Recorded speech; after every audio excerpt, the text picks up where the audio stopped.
सबसे इम्पोर्टेंट चीज़ किसी भी स्टूडेंट और किसी भी स्कॉलर के लिए है कि क्या नहीं पढ़ना है, व्हाट नॉट टू रीड, ये ज़्यादा इम्पोर्टेंट है। व्हाट टू रीड ये ज़्यादा इम्पोर्टेंट नहीं है। यानी पहले किताब को क्या नहीं पढ़ना, इसके बारे में आपको जानकारी होनी चाहिए। नहीं तो होता क्या है कि आप अपनी पूरी ज़िंदगी ऐसी किताबों को पढ़ने में लगा देते हैं जो किताब, जो असली किताब की छाया की छाया की छाया की छाया की छाया की छाया की शैडो है। मिसाल के तौर पर आप गाय को अगर आप तस्वीर में देखोगे और किसी बच्चों से पूछोगे कि गाय के कितने पैर होते हैं, तो बच्चा जवाब देगा कि 3 पैर होते हैं, क्योंकि कभी भी तस्वीर में गाय के 4 पैर नहीं दिख सकते हैं। तो हमें लिटरेचर को डायरेक्ट पढ़ना चाहिए। और हमारी यूनिवर्सिटी में, हमारे कॉलेजेस में बहुत सारी वजह से, किसी और दिन हम बात करेंगे क्या वजह है, मैं ब्लेम किसी को नहीं करना चाहता हूँ। एक स्टूडेंट को रीडिंग्स डायरेक्ट पढ़ने से उनको डिस्करेज किया जाता है। उसके लिए तर्जुमा यानी अनुवाद भी एक प्रॉब्लम है।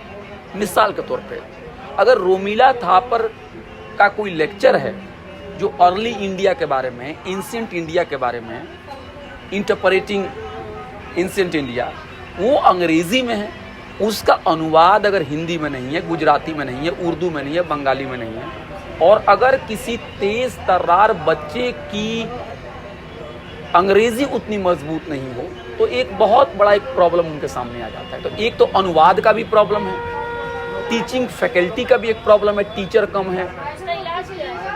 तो इस वजह से क्या होता है कि आप सही रीडिंग को नहीं पढ़ते हैं। अब आप पूछेंगे मुझसे सवाल, सही रीडिंग क्या है? बता रहा हूँ सही रीडिंग क्या है। जब मैं यूनिवर्सिटी में एमए करने के लिए गया और मैं पटना से पढ़ के आया था, और एमए मैंने पॉलिटिकल साइंस में की थी, मेरा ग्रेजुएशन इंग्लिश में है।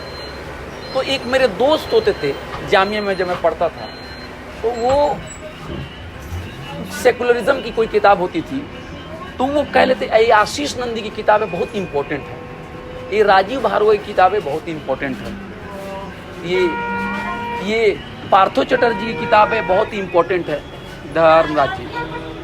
तो होता क्या था कि मैं दंग रह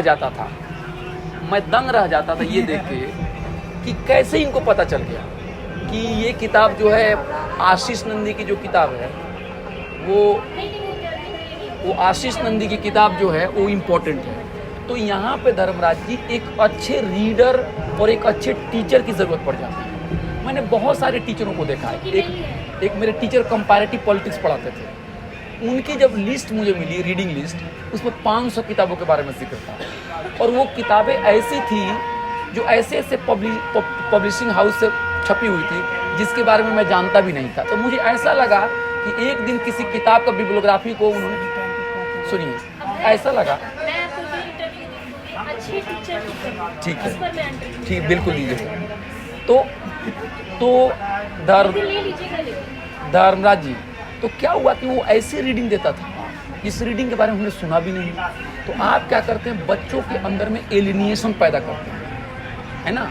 किसी को ये पता नहीं है कि मनोरंजन मोहंती ने कंपैरेटिव पॉलिटिक्स के ऊपर में एक आर्टिकल 1970s में लिखा था। मैं ये नहीं देशी और विदेशी की बात नहीं कर रहा हूँ, रीडिंग ऐसी दी जानी चाहिए जिसको बच्चे अपनी ज़िंदगी से उसको कनेक्ट कर पाएँ, जो आपके समाज से, आपकी समस्याओं से जुड़ा हुआ। अब हिंदी साहित्य को ले लीजिए, हिंदी साहित्य में बच्चों को अगर बीए में हिंदी पढ़ाना है तो आपको क्या पढ़ाना चाहिए? प्रेमचंद को पढ़ाना चाहिए।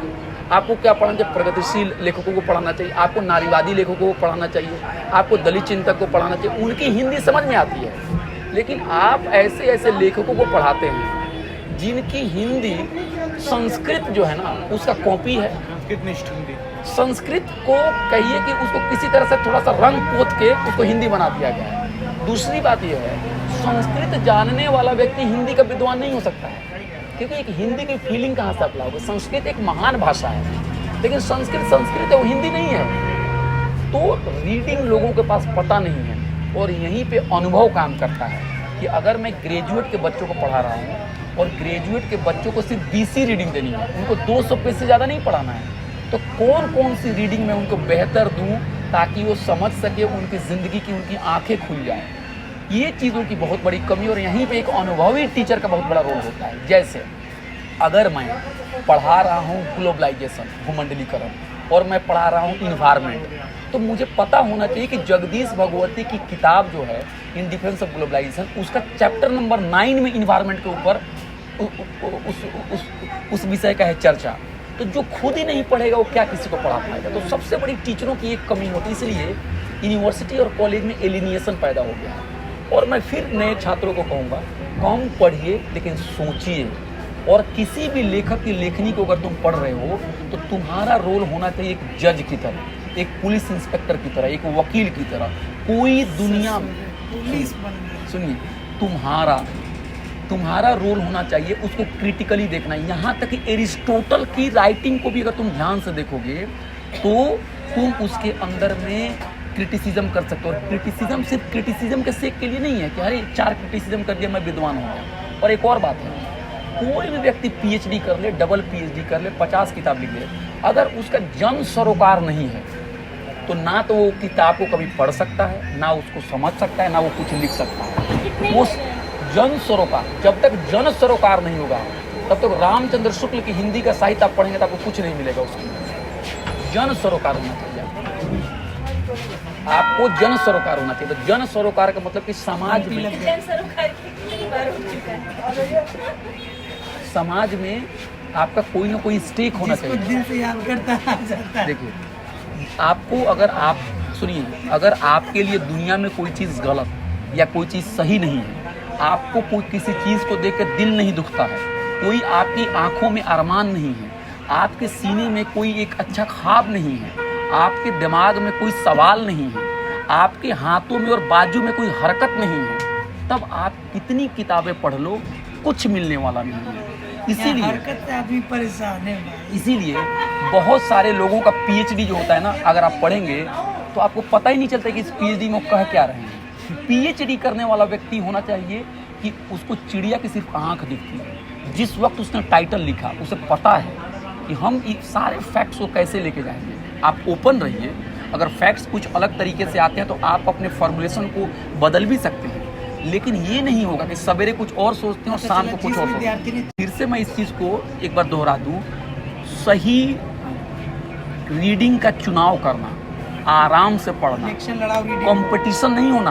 कंपटीशन से नहीं पढ़ना कि धर्मराज जी 100 पेज पढ़ते हैं तो मैं तो 85 पेज पढ़ता हूँ तो मैं तो किसी काम का नहीं। आप 10 पेज भी पढ़ के वो चीज़ें ला सकते हो। भाई जी, बिना पढ़ने वाला नौकरी पा रहा है, पढ़ के आदमी नहीं, आपका सवाल बिल्कुल सही है। और जन सरोकार होना चाहिए उसका।